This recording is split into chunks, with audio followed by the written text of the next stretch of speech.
السلام علیکم ورحمۃ اللہ وبرکاتہ۔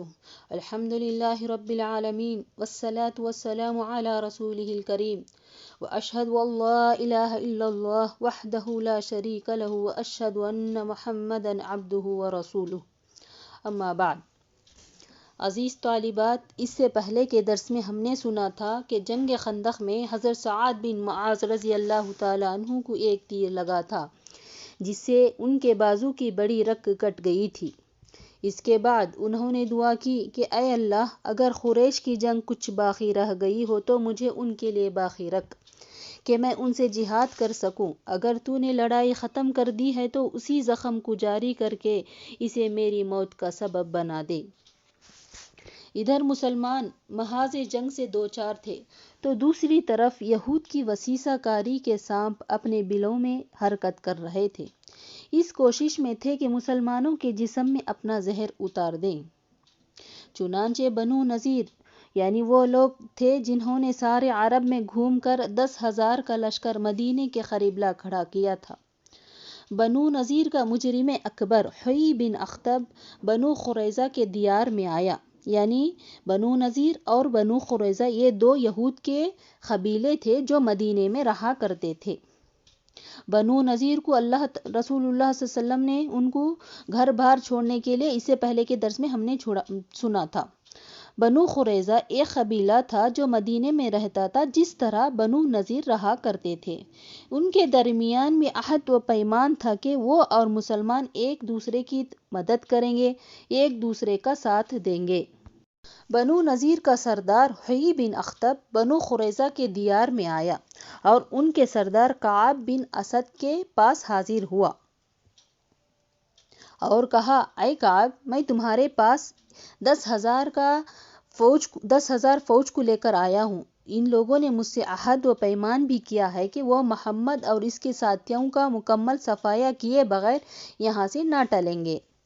تو کعب نے کہا کہ خدا کی قسم، میں نے محمد میں صدق و وفا کے سوا کچھ نہیں دیکھا ہے۔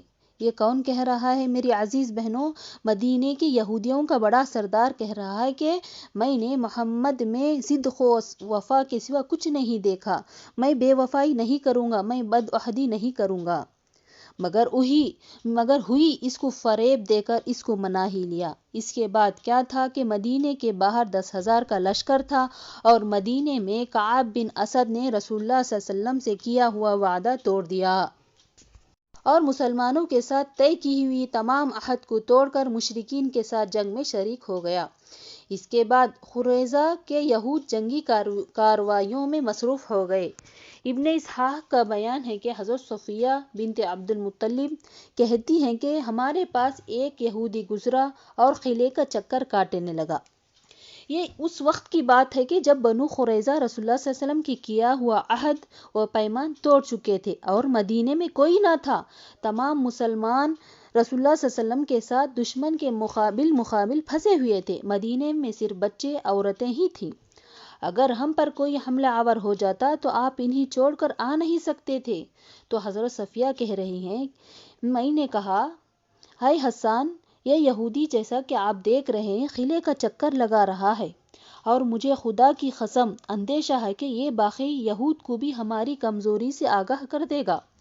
ادھر رسول اللہ صلی اللہ علیہ وسلم اور صحابہ کرام اس طرح پھنسے ہوئے ہیں کہ ہماری مدد کو نہیں آ سکتے، لہٰذا آپ جائیے اور اسے قتل کر دیجیے۔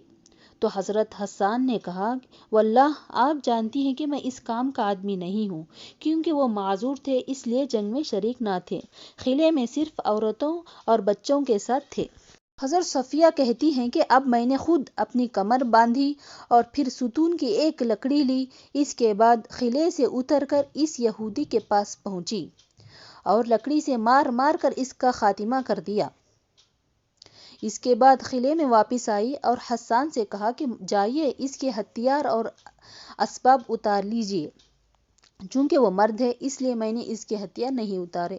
حسان نے کہا، مجھے اس کے ہتھیار اور سامان کی کوئی ضرورت نہیں۔ حقیقت یہ ہے کہ مسلمان بچوں اور عورتوں کی حفاظت پر رسول اللہ صلی اللہ علیہ وسلم کی پھوپھی کے اس کارنامے سے دشمن پر بڑا گہرا اثر پڑا۔ اس سے یہودیوں نے سمجھا کہ ان قلعوں میں بھی مسلمان کا حفاظتی دستہ موجود ہے۔ حالانکہ وہاں کوئی لشکر نہ تھا، اس لیے یہود کو دوبارہ اس قسم کی جرأت نہ ہوئی۔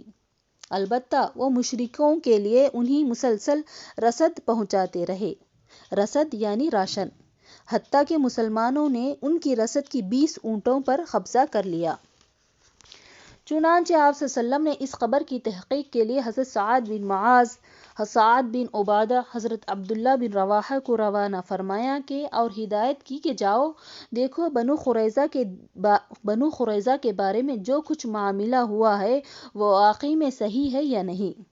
اگر صحیح ہے تو واپس آ کر مجھے بتا دینا، اور وہ بھی اشاروں میں، تاکہ لوگوں کے حوصلے پست نہ ہو، اور اگر وہ عہد و پیمان پر قائم ہیں تو پھر لوگوں کے درمیان اعلانیہ اس کا ذکر کر دینا۔ جب یہ لوگ بنو قریظہ کے قریب پہنچے تو انہیں بڑی بری حرکتوں میں پایا، یعنی انہوں نے اعلانیہ گالیاں بکیں اور دشمنی کی باتیں کی۔ یہی نہیں، یہاں تک گر گئے کہ وہ کہنے لگے کہ اللہ کا رسول کون ہے؟ نعوذ باللہ، ہمارے اور محمد کے درمیان کوئی عہد ہے نہ پیمان۔ یہ سن کر صحابہ واپس آ گئے اور رسول اللہ صلی اللہ علیہ وسلم کی خدمت میں پہنچ کر صورتحال کی طرف اشارہ کرتے ہوئے صرف اتنا کہا کہ ادھر اصحاب رجی کا معاملہ ہے، یعنی یہود بدعہدی پر تلے ہوئے ہیں، یہ رازداری کے ساتھ بتایا گیا۔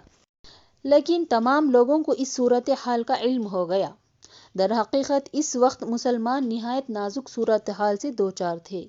پیچھے بنو قریظہ تھے جن کا حملہ روکنے کے لیے مسلمانوں کے درمیان کوئی فوج نہ تھی۔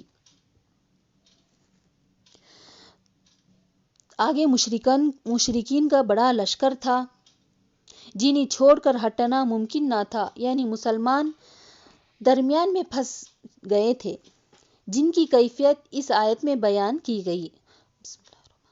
وَإِذْ زَاغَتِ الْأَبْصَارُ وَبَلَغَتِ الْقُلُوبُ الْحَنَاجِرَ وَتَظُنُّونَ بِاللَّهِ الظُّنُونَ هُنَالِكَ ابْتُلِيَ الْمُؤْمِنُونَ وَزُلْزِلُوا زِلْزَالًا شَدِيدًا۔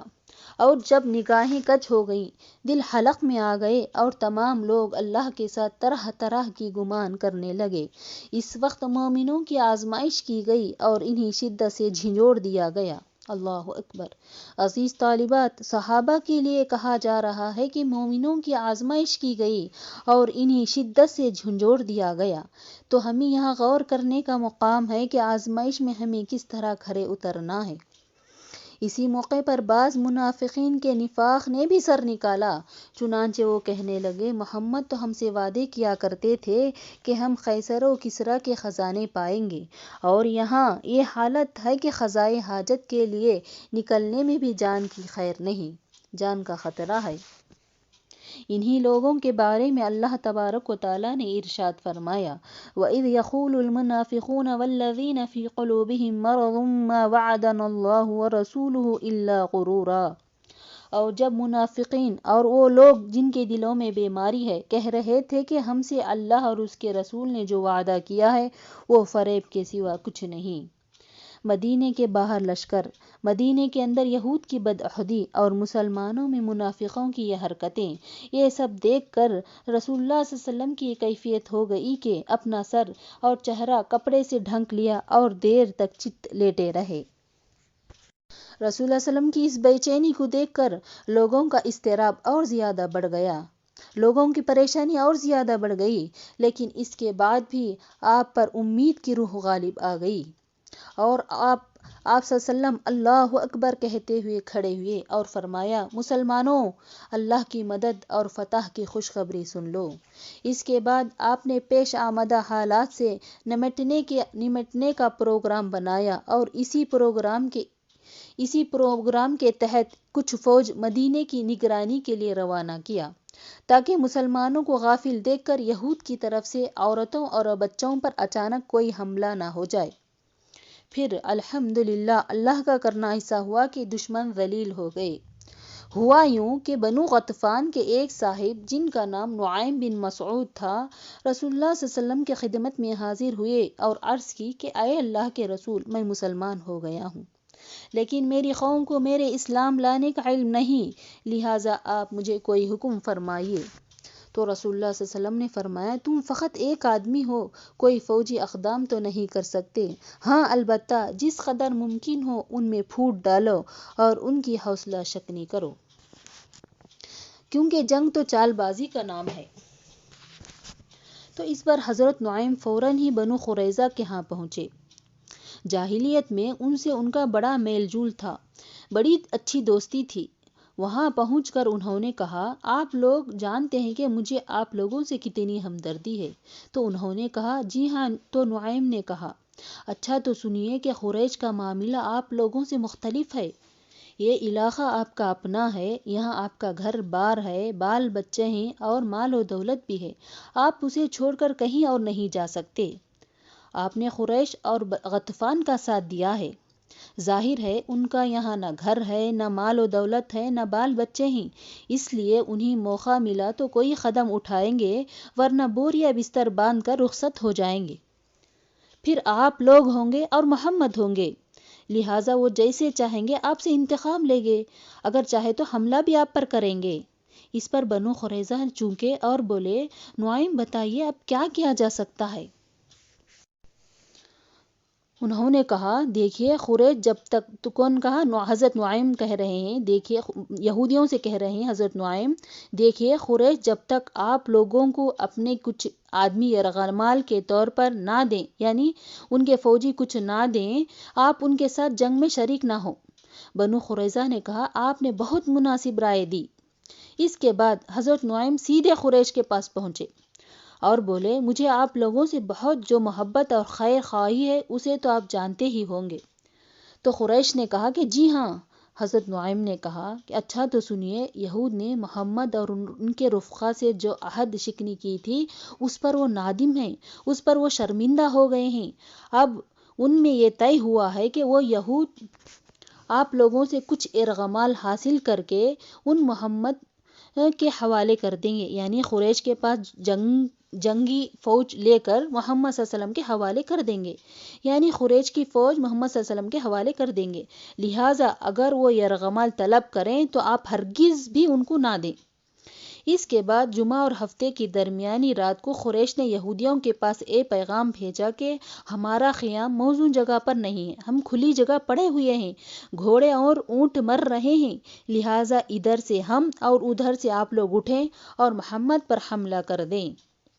لیکن یہود نے جواب میں کہلا بھیجا کہ آپ لوگ جب تک اپنے کچھ آدمی ہمیں بطور یرغمال نہ دے دیں ہم لڑائی میں شریک نہ ہوں گے۔ قاصد جب یہ جواب لے کر واپس آئے تو قریش نے کہا واللہ نعیم نے سچ ہی کہا تھا۔